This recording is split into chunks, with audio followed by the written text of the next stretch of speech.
New York lawmakers are on the verge of a deal to legalize adult recreational marijuana, a bud business boom eventually generating $3.5 billion a year in economic activity, according to estimates by Governor Andrew Cuomo's office. That may seem sky high, but take a look at more developed markets. Marijuana has been legal in Colorado since 2012. With less than a third of the population of New York, sales in the Rocky Mountain state topped $2.2 billion last year. California, with twice as many people, saw $4.4 billion. Anytime you're starting a market from scratch, it takes time to set up. So I think the projections that I've been seeing, it's going to be about $1.2 billion in the first year. The new law would create state licenses for farmers, distributors, makers, and retail locations where users could consume product on site, such as in lounges. The governor's office estimates it could create 60,000 new jobs and $300 million in tax revenue when the program matures. Blacks and minorities have historically been arrested more frequently than whites for low-level marijuana charges. The new law calls for an automatic review of those with low-level marijuana-related convictions and expunging the charges from their records. That would go a step beyond previous similar efforts by the governor. In 2019, after Cuomo signed a law removing criminal penalties for minor possession, over 150,000 had their previous marijuana convictions sealed.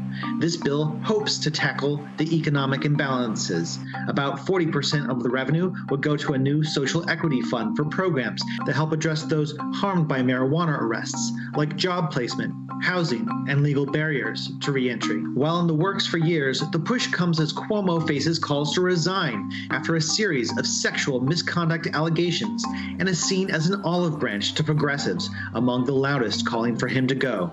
The law could be signed as early as this week, making New York the 15th state to legalize recreational marijuana and follows recent legalization by its neighbor, New Jersey. I don't think it's going to be an immediate impact. I think New York is probably looking at 18 months to 2 years before legalization. So in the next 2 years, when the American Rescue Plan funding has been spent, this will be a new revenue stream that's up and running.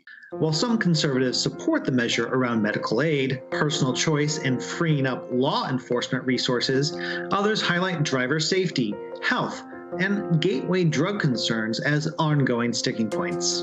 But supporters have heavily touted the business benefits, an easier pitch to some of those potential opponents in a time when state revenues are crushed by the pandemic. But what happens to those state revenues if marijuana is legalized on a federal level and those homegrown farmers and distributors now have to compete with national players? If federal marijuana or cannabis policy changes, the benefits of a self-contained industry within a state can evaporate. But for now, the loosening could be a boon for state tourism and leisure industries, ravaged by pandemic shutdowns and giving international visitors another reason to visit, and potentially a new meaning to a New York state of mind. Hey, NBC News viewers, thanks for checking out our YouTube channel. Subscribe by clicking on that button down here and click on any of the videos over here to watch the latest interviews, show highlights, and digital exclusives. Thanks for watching.